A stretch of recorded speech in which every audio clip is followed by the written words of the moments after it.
Hello everyone, welcome back to my daily cooking vlogs. ಇವತ್ತು ಮತ್ತೆ dry nuts ಮತ್ತು dates ಲಡ್ಡುಗೆ ಆರ್ಡರ್ ಬಂದಿತ್ತು. ಹಾಗಾಗಿ ಬೆಳಗ್ಗೆನೇ ಫ್ರೆಶ್ ಆಗಿ ತುಪ್ಪದಿಂದ ಮಾಡೋದು ನಾನು ನಿಮಗೆ ಕಂಪ್ಲೀಟಾಗಿ ವೀಡಿಯೋ ಸಹ ತೋರಿಸಿದ್ದೀನಿ. ಹೇಗೆ ಒಂದೊಂದೂ ಗೋಡಂಬಿ, ಬಾದಾಮಿ, ವಾಲ್ನಟ್, ದ್ರಾಕ್ಷಿ, ಕೊಬ್ಬರಿ ಮತ್ತು ಅದಕ್ಕೆ ಹಾಕುವಂಥ ಎಲ್ಲ seeds, sunflower seeds, pumpkin seeds, flax seeds ಎಲ್ಲವನ್ನೂ ಸಹ ಒಂದೊಂದಾಗೇ ತುಪ್ಪದಲ್ಲಿ ಹದವಾಗಿ ಹುರಿದು ಮಾಡೋ ಅಂಥ ಲಡ್ಡು. ಇದು ತುಂಬಾ ಟೇಸ್ಟಿಯಾಗಿದೆ. ಎಷ್ಟು ಟೇಸ್ಟಿ ಅಂದರೆ ಕೆಲವೊಬ್ಬರು ಅಂತೂ ಖಂಡಿತ ಕಾಲು ಕೆ ಜಿ ತೊಗೊಂಡವರು ಟೇಸ್ಟ್ ಹೇಗಿದೆ ಅಂತ ನೋಡಲಿಕ್ಕೆ 1/4 kg ತೊಗೋತಾ ಇದ್ದೀವಿ ಮೇಡಮ್ ಅಂತ ಹೇಳಿ ನನಗೆ ಅರ್ಧ kgಗೆ ನೆಕ್ಸ್ಟ್ ಟೇಸ್ಟ್ ನೋಡಿದ ದಿನವೇ, ಅವರಿಗೆ ಹೋಗಿ ತಲುಪಿದ ದಿನವೇ ಇಮಿಡಿಯೇಟ್ ಹಾಫ್ kgಗೆ ನಂಗೆ ಆರ್ಡರ್ ಕೊಡ್ತಾ ಇದ್ದೀರಾ. ಸೊ ಎವ್ರಿ 2 days ಒನ್ಸ್ ನಾನು ಇಷ್ಟು ಮಾಡಲೇಬೇಕು, ಅಷ್ಟು ನನಗೆ ಆರ್ಡರ್ಸ್ ಬರ್ತಾನೇ ಇದೆ. ಸೊ ಲಡ್ಡು ಎಲ್ಲ ಪ್ಯಾಕ್ ಮಾಡಿದ ನಂತರ ಸಂಜೆ ಮೇಲೆ ನಾನು ಗಿಡಗಳಿಗೆ ನೀರು ಹಾಕೋಣ ಅಂತ ಟೆರೆಸ್ ಮೇಲೆ ಹೋದೆ. ನಾನು ಹೋಗೋದಕ್ಕೂ ಕರೆಕ್ಟಾಗಿ ಮಳೆ ಬರಲಿಕ್ಕೆ ಸ್ಟಾರ್ಟ್ ಆಯಿತು ಆವಾಗಿನೂ.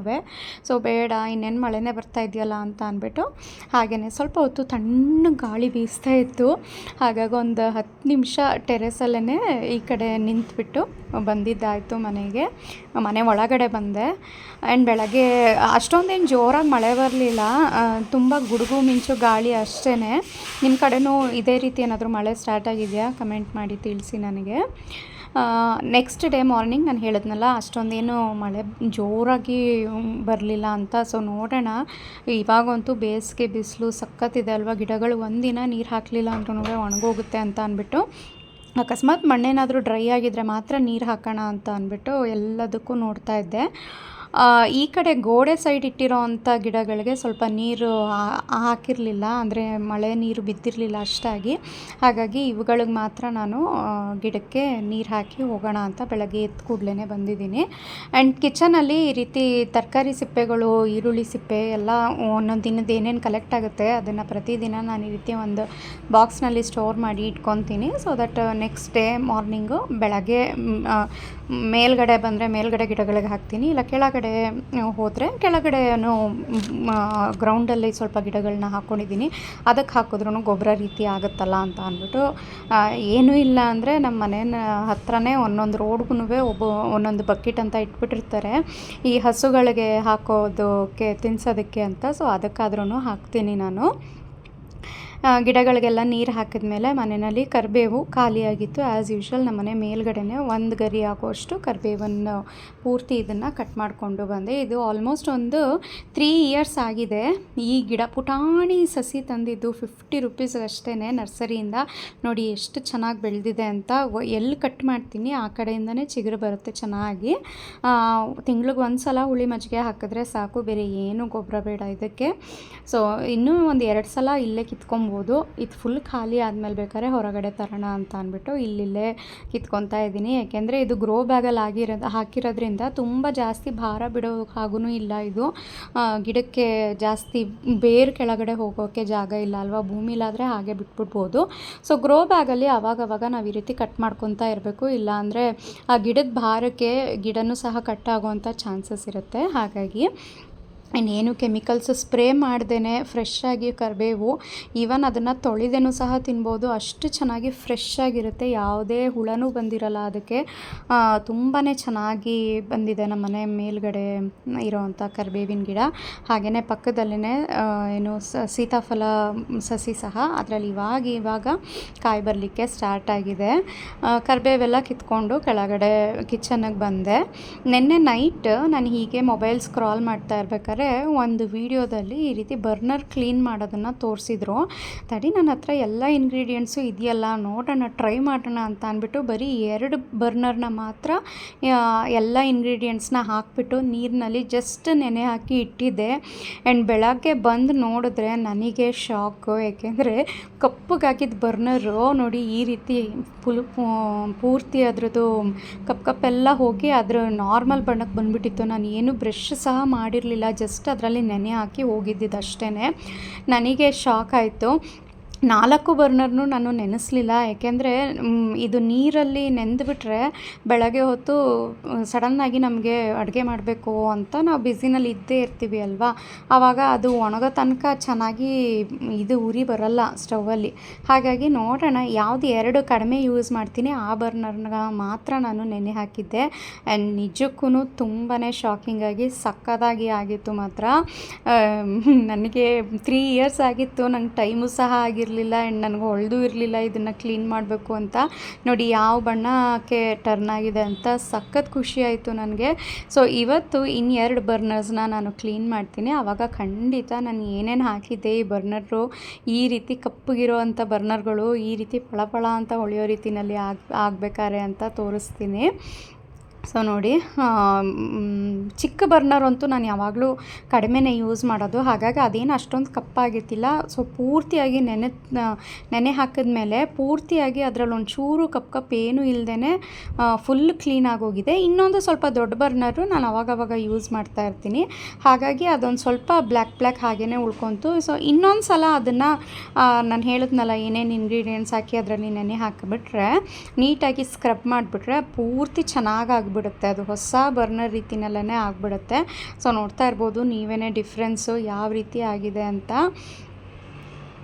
ನೆನ್ನೆ ನೈಟ್ ಅಯ್ಯೋ ಇವೆಲ್ಲ ಸುಳ್ಳು ಸುಮ್ಮನೆ ಇದೆಲ್ಲ ಹೋಗುತ್ತಾ, ಚೆನ್ನಾಗಿ ತಿಕ್ಕಿ ತೊಳಿಬೇಕು, ಅದನ್ನೆಲ್ಲ ಮಾಡೋಷ್ಟು ಟೈಮ್ ಇಲ್ಲ ಅಂತ ಅಂದ್ಕೊಂಡು ತಡಿ ನೋಡೋಣ ಟ್ರೈ ಮಾಡೋಕ್ಕೇನು ಅಂತ ಅಂದ್ಬಿಟ್ಟು ಬಂದು ಮಾಡಿದ್ದು. ನಿಜಕ್ಕೂ ಶಾಕಿಂಗ್ ರಿಸಲ್ಟ್ ಅಂತಲೇ ಹೇಳ್ಬೋದು. ಇದು ತುಂಬಾ ಚೆನ್ನಾಗಿ ಆ್ಯಂಡ್ ಈ ರೀತಿ 15 ಡೇಸ್ಗೆ 1 ತಿಂಗ್ಳಿಗೆ ಒಂದೊಂದು ಸಲ ಈ ರೀತಿ ಬರ್ನರ್ಸ್ನ ಕ್ಲೀನ್ ಮಾಡಿಕೊಂಡ್ರೆ ಉರಿನೂ ಸಹ ತುಂಬಾ ಚೆನ್ನಾಗಿ ಬರುತ್ತೆ, ಜಾಸ್ತಿ ಫ್ಲೇಮಲ್ಲಿ ಬರುತ್ತೆ ಚೆನ್ನಾಗಿ.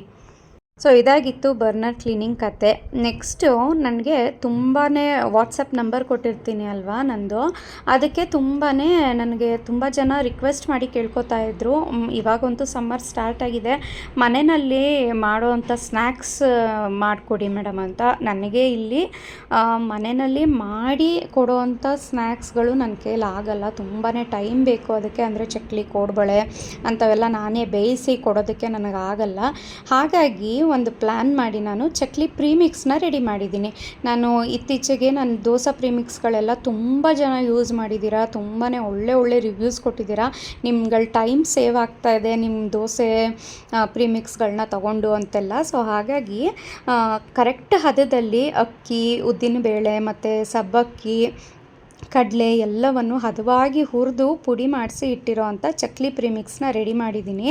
ಸೊ ಇದು ಒಂದು 1/4 kg ಚಕ್ಲಿ ಪ್ರಿಮಿಕ್ಸ್ ಪ್ಯಾಕೆಟು ಪೂರ್ತಿ ಒಂದು ಪಾತ್ರೆಗೆ ಹಾಕಿ ಅದಕ್ಕೆ ರುಚಿಗೆ ತಕ್ಕಷ್ಟು ಉಪ್ಪನ್ನು ಹಾಕಿಬಿಟ್ಟು ಅದಕ್ಕೆ ಸ್ವಲ್ಪ ಬೆಣ್ಣೆ, ತುಪ್ಪ ಅಥವಾ ಎಣ್ಣೆ ಏನನ್ನಾದರೂ ಹಾಕ್ಕೋಬೋದು, ಬಿಸಿ ಮಾಡಿ ಹಾಕ್ಕೊಳ್ಳಿ. ಬೆಣ್ಣೆ ಹಾಕೋ ಹಾಗಿದ್ರೆ ಹಾಗೇ ಜಸ್ಟ್ ಬೆಣ್ಣೆನೇ ಹಾಕ್ಕೊಳ್ಳಿ. ನಾನಿಲ್ಲಿ ತುಪ್ಪ ಹಾಕ್ತಾ ಇರೋದ್ರಿಂದ ತುಪ್ಪನ ಚೆನ್ನಾಗಿ ಬಿಸಿ ಮಾಡ್ಕೊತಾ ಇದ್ದೀನಿ.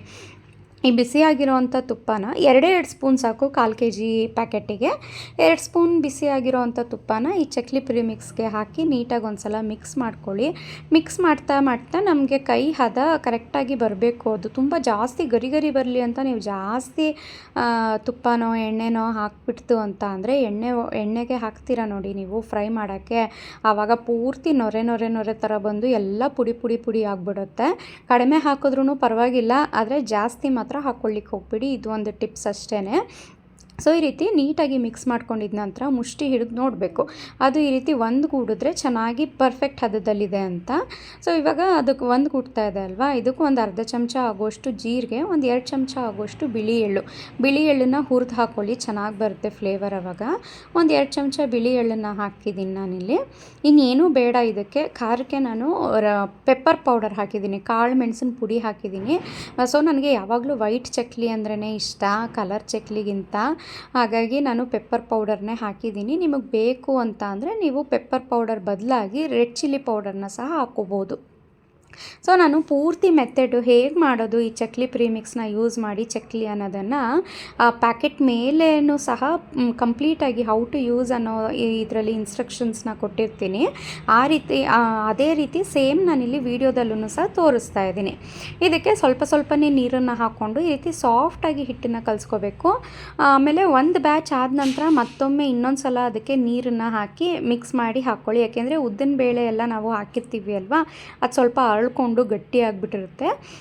ಫಸ್ಟ್ ಟೈಮ್ ಕಲಸಿರೋದಕ್ಕಿಂತನೂ ನೆಕ್ಸ್ಟ್ ಟೈಮ್ ನೀವು ಹಿಟ್ಟನ್ನು ಮತ್ತೆ ನಾದ್ಬಿಟ್ಟು ಹಾಕೋಬೇಕಾದ್ರೆ ಸ್ವಲ್ಪ ಗಟ್ಟಿಯಾಗಿರುತ್ತೆ. ಆವಾಗ ನೀವು ಇನ್ನೊಂದು ಸ್ವಲ್ಪ ನೀರನ್ನು ಹಾಕಿ ನೀಟಾಗಿ ಮಿಕ್ಸ್ ಮಾಡಿ ಚಕ್ಲಿ ಒರಳಿಗೆ ಹಾಕ್ಕೋಬೇಕು. ಇಲ್ಲಿ ನಾನು ಕರೆಕ್ಟ್ ಹದದಲ್ಲಿ ಕಲಸಿಟ್ಕೊಂಡಿದ್ದೀನಿ. ಚಕ್ಲಿ ಒರಳಿಗೆ ಸ್ವಲ್ಪ ಎಣ್ಣೆನ ಸ್ಪ್ರೇ ಮಾಡಿಕೊಂಡು ಎಷ್ಟು ಹಿಡಿಸುತ್ತೆ ಅಷ್ಟು ಈ ಚಕ್ಲಿ ಹಿಟ್ಟನ್ನು ಹಾಕ್ಕೊತಾ ಇದ್ದೀನಿ. ಇದು ಎಕ್ಸಾಕ್ಟಾಗಿ ಹಿಂದಿನ ಕಾಲದಲ್ಲಿ ಅಜ್ಜಿಗಳೆಲ್ಲ ಮಾಡ್ತಿದ್ರು ನೋಡಿ. ಇವಾಗ ಏನೇನೋ ಒಬ್ಬೊಬ್ಬರು ಒಂದೊಂದು ಥರ ತೋರಿಸ್ತಾರೆ ಇಷ್ಟಿಷ್ಟು ಹಾಕಬೇಕು ಅಂತ. ಬಟ್ ನಾವು ಫಂಕ್ಷನ್ಗಳಿಗೆ ಹೋದಾಗ ಒಮ್ಮೊಮ್ಮೆ ಚಕ್ಲಿ ಕೊಡ್ತಾರೆ ನೋಡಿ, ಸೀಮಂತದ ಫಂಕ್ಷನ್ನು ಆ ರೀತಿ ಎಲ್ಲ ಹೋದಾಗ ಆ ಟೇಸ್ಟ್ ಬರುತ್ತೆ. ಅದು ಸಕ್ಕತ್ತಾಗಿದೆ. ಆ್ಯಂಡ್ ಇದಕ್ಕೆ ನೀವು ಚಕ್ಲಿ ಒರಳಿನಲ್ಲಿ ರೌಂಡ್ ಚಕ್ಲಿ ಮಾಡ್ಕೊಳಕ್ಕೆ ಬರದೇ ಹೋದರೆ, ಇನ್ ಕೇಸ್ ನಿಮಗೆ ರೌಂಡ್ ಆಗಿ ಒತ್ತಿ ಮಾಡೋಕ್ಕೆ ಬರದೇ ಹೋದರೆ ಡೈರೆಕ್ಟಾಗಿ ಎಣ್ಣೆಗೆ ಹಾಕ್ಕೊಬಿಡ್ಬೋದು. ಅವಾಗಂತೂ ನಿಮಗೆ ಬೆಣ್ಣೆ ಮುರುಕು ಸಿಗುತ್ತೆ ನೋಡಿ ಬೇಕ್ರಿಗಳಲ್ಲಿ, ಅದೇ ಟೇಸ್ಟ್ ಎಕ್ಸಾಕ್ಟಾಗಿ ಸಿಗುತ್ತೆ. ಸೊ ಇದೆಲ್ಲ ತುಂಬಾ ಸಿಂಪಲ್ಲು. ಈ ಚಕ್ಲಿ ಹಿಟ್ಟು ಅಂತೂ 1 ವರ್ಷ ಇಟ್ಟರೂ ನೀವು ಕೆಡೋದಿಲ್ಲ. ಸೊ ಆರಾಮಾಗಿ ನೀವು ಪರ್ಚೇಸ್ ಮಾಡ್ಬೋದು. ಸೊ ನೋಡಿ ಇಲ್ಲಿ ನೀಟಾಗಿ ರೌಂಡಾಗಿ ಎಲ್ಲೂ ಮಧ್ಯ ಕಟ್ ಸಹ ಆಗ್ತಾಯಿಲ್ಲ, ನೀಟಾಗಿ ಆಗ್ತಾಯಿದೆ. ಈ ರೀತಿ ಒಂದು ಬಟರ್ ಪೇಪರ್ ಮೇಲೆ ಒಂದು ಬ್ಯಾಚ್ಗೆ ಎಷ್ಟು ಬೇಕಾಗುತ್ತೆ ಚಕ್ಲಿ ಅಷ್ಟನ್ನು ನೀವು ರೌಂಡಾಗಿ ಈ ರೀತಿ ಮಾಡಿ ಇಟ್ಕೊಬಿಟ್ರೆ ಕಾದಿರೋಂಥ ಎಣ್ಣೆಗೆ ಹಾಕಿ ಫ್ರೈ ಮಾಡ್ಬೋದು.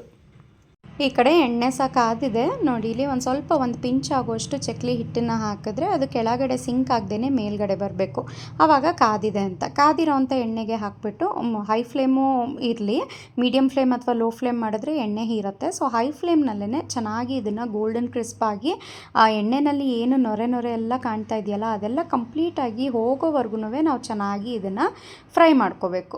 ನೋಡಿ ಒಂದೊಂದು ಚಕ್ಲಿ ರೌಂಡ್ ಆಗಿಯೇ ಇದೆ. ಹಾಕಬೇಕಾದ್ರೆ ಒಂದೊಂದು ನನಗೆ ಸ್ವಲ್ಪ ಎಣ್ಣೆ ಕೈಗೆ ಹಾರ್ತು ಅಂತ ಹೇಳ್ಬಿಟ್ಟು ನಾನು ಜೋರಾಗಿ ಬಿಟ್ಬಿಟ್ಟೆ, ಹಾಗಾಗಿ ಅದು ಒಡೆದೋಗಿದ್ದು. ನೆಕ್ಸ್ಟ್ ಚಕ್ಲಿ ಎಲ್ಲ ಪೂರ್ತಿ ತುಂಬಾ ಚೆನ್ನಾಗಿ ಆಗಿದೆ. ನಿಮಗೆ ಭಯ ಆಗುತ್ತೆ ನಂತರ ಈ ರೀತಿ ಎಣ್ಣೆಗೆ ಹಾಕಬೇಕಾದ್ರೆ ಕೈಗೆ ಎಣ್ಣೆ ಹಾರಿದ್ರೆ ಅಂತ ಭಯ ಆಗುತ್ತೆ ಅಂತ ಅಂದರೆ, ಒಂದೊಂದು ಸೌಟಿನ ಹಿಂದೆ ಅಥವಾ ಈ ಸ್ಪ್ಯಾಚುಲ ಹಿಂದೆಗಡೆನೆ ಇದನ್ನು ರೌಂಡಾಗಿ ಮಾಡಿಬಿಟ್ಟು ಒಂದೊಂದಾಗಿನೂ ಸಹ ನೀವು ಮಾಡ್ಕೊಬಿಡ್ಬೋದು.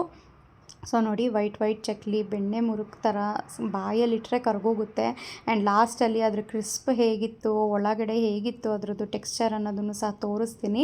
ಇಲ್ಲಿ ನೀವು ನೋಡ್ತಾ ಇರ್ಬೋದು. ಕೈಗೆ ಒಂದು ಸಲ ನಾನು ಸ್ಟಾರ್ಟಿಂಗ್ ಅಡುಗೆ ಮಾಡಬೇಕಾದ್ರೆ ಕೈಗೆ ಎಣ್ಣೆ ಹಾರಿಸ್ಕೊಂಡಿದ್ದು, ಆವಾಗಿಂದನೂ ನಂಗೆ ಸ್ವಲ್ಪ ಭಯನೇ ಇದ್ದೇ ಇದೆ. ಅದು ಎಣ್ಣೆ ಹಾರಿಬಿಟ್ರೆ ಅಂತ ಈ ಒಗ್ಗರಣೆದು ಅದೆಲ್ಲ ನಂಗೆ ಸ್ವಲ್ಪ ಭಯ ಇದ್ದೇ ಇದೆ. ಬೇರೆ ಏನೂ ಜಾಸ್ತಿದೆಲ್ಲ ಭಯ ಇಲ್ಲ. ಈ ಸಣ್ಣದು ಚುರುಕಂತ ಅಂದ್ಬಿಡುತ್ತಲ್ಲ, ಹಾಗಾಗಿ ಸ್ವಲ್ಪ ಭಯ ಪಡ್ತೀನಿ ನಾನು. ಸೊ ನೋಡಿ ನೀಟಾಗಿ ಎಣ್ಣೆಗೆ ಈ ರೀತಿ ಹಾಕಿದ್ರೆ ಎಲ್ಲೂ ಸಹ ಕಟ್ಟಾಗಲ್ಲ. ಆ್ಯಂಡ್ ಸಖತ್ತಾಗಿ ಬಂದಿದೆ.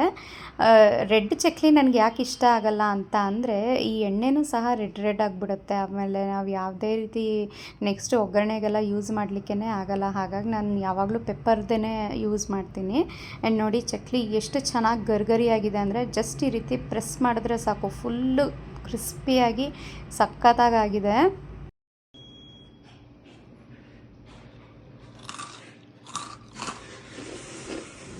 ಅದ್ರ ಕ್ರಿಸ್ಪಿನೆಸ್ ನೋಡಿದ್ರಿ ಅಲ್ವಾ ಹೇಗಿದೆ ಅಂತ. ಚಕ್ಲಿ ಹಿಟ್ಟು ಓಪನ್ ಮಾಡಿ ನೀವು ಪ್ಯಾನಿಗೆ ಹಾಕ್ಕೊತೀರ ನೋಡಿ, ಮಿಕ್ಸ್ ಮಾಡಬೇಕು ಪಾತ್ರೆಗೆ, ಆವಾಗ ನಿಮಗೆ ಘಮ ಅದ್ರ ಹುರಿದು ಮಾಡಿರೋ ಅಂಥ ಘಮ ಅಷ್ಟು ಚೆನ್ನಾಗಿ ಬರುತ್ತೆ. ಖಂಡಿತ ಯಾವುದೇ ರೀತಿ ಫೇಲ್ ಆಗಲ್ಲ. ನೀವೇನಾದರೂ ವರ್ಕಿಂಗ್ ವುಮೆನ್ಸ್ ಆಗಿದ್ದು ಮನೆಯಲ್ಲಿ ಏನಾದರೂ ಫಂಕ್ಷನ್ ಇದ್ದು ಮಕ್ಕಳು ಯಾವಾಗಲೂ ಕೇಳ್ತಾ ಇರ್ತಾರೆ ಅಂತ ಅಂದಾಗ, ಹೊರಗಡೆ ಸಿಗೋ ಅಂಥದ್ದು ನಿಮ್ಗೆ ಯಾರೂ ಒಳ್ಳೆ ಆಯಿಲಲ್ಲಿ ಫ್ರೈ ಮಾಡಿ ಕೊಡಲ್ಲ. ಎಲ್ಲರೂ ಪಾಮ್ ಆಯಿಲಲ್ಲೇ ಫ್ರೈ ಮಾಡೋದು. ಅಂಥದ್ದಕ್ಕೆ ನೀವು ಇದು ಮಾಡೋದಕ್ಕಿಂತ ನೀವೇ ಈ ರೀತಿ ಚಕ್ಲಿ ಪ್ರಿಮಿಕ್ಸ್ನ ತೊಗೊಂಡು ಮನೆಯಲ್ಲೇ ಎಷ್ಟು ಬೇಕೋ ಅಷ್ಟು ಒಂದು 10 ಚಕ್ಲಿನೇ ಬೇಕಾದ್ರೆ ನೀವು ಫ್ರೈ ಮಾಡಿ ಅಥವಾ ಏರ್ ಫ್ರೈ ಮಾಡಿನೂ ಸಹ ನೀವು ಮಕ್ಕಳಿಗೆ ಕೊಡ್ಬೋದು. ತುಂಬಾ ಚೆನ್ನಾಗಿದೆ. ನಿಮಗೇನಾದರೂ ಚಕ್ಲಿ ಪ್ರಿಮಿಕ್ಸ್ ಅಥವಾ ಚಟ್ನಿ ಪುಡಿ, ಡ್ರೈ ಫ್ರೂಟ್ಸ್ ಲಡ್ಡು ಯಾವುದೇ ಆರ್ಡರ್ ಕೊಡಬೇಕು ಅಂತ ಇದ್ರೂ 7795846794ಗೆ ವಾಟ್ಸಪ್ ಅಥವಾ ಕಾಲ್ ಮಾಡಿ ನೀವು ಆರ್ಡರ್ ಪ್ಲೇಸ್ ಮಾಡ್ಬೋದು. ಲಾಸ್ಟ್ ಟೈಮ್ ತೋರಿಸಿದ್ದೆ ಅಲ್ವಾ ಚಟ್ನಿ ಪುಡಿ, ಮತ್ತೆ ಆರ್ಡರ್ ಬಂದಿತ್ತು. ಸೊ ಚಕ್ಲಿ ಎಲ್ಲ ಮಾಡಿಕೊಂಡು ಸ್ಟೋರ್ ಮಾಡ್ಕೊಂಡಿದ್ದ ನಂತರ ನಾನು ಮತ್ತೆ ಫ್ರೆಶ್ ಬ್ಯಾಚ್ ಚಟ್ನಿ ಪುಡಿನ ರೆಡಿ ಮಾಡ್ತಾಯಿದ್ದೀನಿ. ಯಾವುದೇ ರೀತಿ ಬಲ್ಕಲ್ಲಿ ಮಾಡಲ್ಲ ನಾನು. ಆ್ಯಂಡ್ ಈ ಚಕ್ಲಿ ಪ್ರಿಮಿಕ್ಸು ಅಷ್ಟೇ, ಜಸ್ಟ್ ಒಂದು 4 kg ಆಗೋಷ್ಟು ಮಾತ್ರ ನಾನು ರೆಡಿ ಮಾಡಿರೋದು. 10 kg ನಾನು ಹುರಿದು ಮಾಡಲಿಕ್ಕೂ ಸಹ ಆಗೋದಿಲ್ಲ. ಹಾಗಾಗಿ 4 kg ಆಗೋಷ್ಟು ರೆಡಿ ಇದೆ. 1/4 kg ಪ್ಯಾಕೆಟ್ನಲ್ಲಿ ಅವೈಲೇಬಲ್ ಇದೆ. ನೀವು ಬೇಕಿದ್ದರೆ ನಾನು ಹೇಳಿದ್ನಲ್ಲ ನಂಬರ್ಗೆ ವಾಟ್ಸಪ್ ಅಥವಾ ಕಾಲ್ ಮಾಡಿ ಆರ್ಡರ್